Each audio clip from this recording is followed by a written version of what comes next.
While the aspiration to get into the Stanfords and MITs of the world are there with students, it is the safety schools that save you in the end. Now, I'm not saying that you can't get into your aspirational schools, but creating a balanced list with safety schools where you have a very good chance of getting into is important. But you can't pick these safety schools blindly. They have to be schools that you'll be absolutely happy about going to. And how will you be happy about going to a particular university? If the return on investment is good. That means you get a good return in terms of salaries compared to the tuition fee that you're paying. Now, I'm going to talk to you about the frameworks you need to use to pick good safety schools. And as a bonus, I'm going to name some of these schools as we go along in the video as well. So stay tuned. Once again, we like to give structure to this video. So I'm going to bring in 3 factors that you need to consider while picking your safety schools. Number 1 is the location. Safe schools need to be in good locations. If you're going for a university that's not of the highest quality and it's in an obscure location, the likelihood that you'll secure jobs is very, very limited. You should typically look at safety schools in the states of Texas, California, the entire East Coast belt, which includes New York, Massachusetts, Connecticut, and the likes. You can look at North Carolina. You can also look at the state of Washington. You can look at the city of Chicago and Illinois and that region. These are typically good regions where you can secure jobs even if the reputation of the university is not top-notch.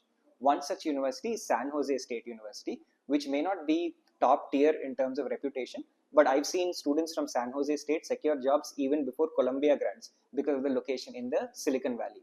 So location is of prime importance when you're selecting safety schools. Don't select random ones in the middle of nowhere. You'll have a tough time with your job search. Number 2 is cost. So I'm here to give you some generous bonuses in this video as well. If you want your profile evaluated to understand the range of universities you can target, you can always schedule a free consultation call using the link in the description or on our website www.gradvine.com.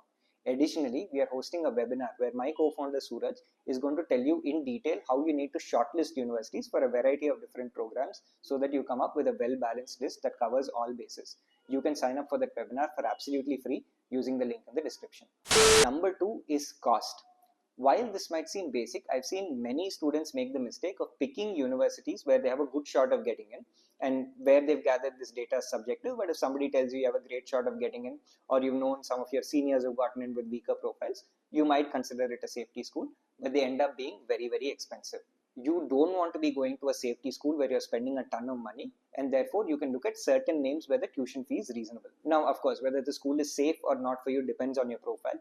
But typically, some of these universities could be the State University of New York at Buffalo, which is also known as Sunny Buffalo, a lot of the California state universities, the CSUs, San Jose State, which is a double whammy, which is a great location and at a very good cost, and certain other state schools like the University of Texas at Dallas and Arizona State.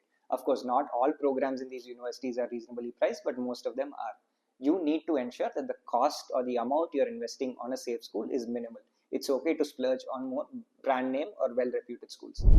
So location and cost, the first 2 factors, are perhaps the most important ones. Now the third is a factor which you may not be aware of, and these are the co-op programs. You want to go to safety schools which have co-op programs on offer.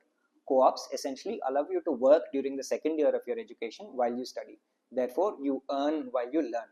In fact, there are certain universities where you end up in a net profit during the second year of your education because you are paid very well in these co-ops.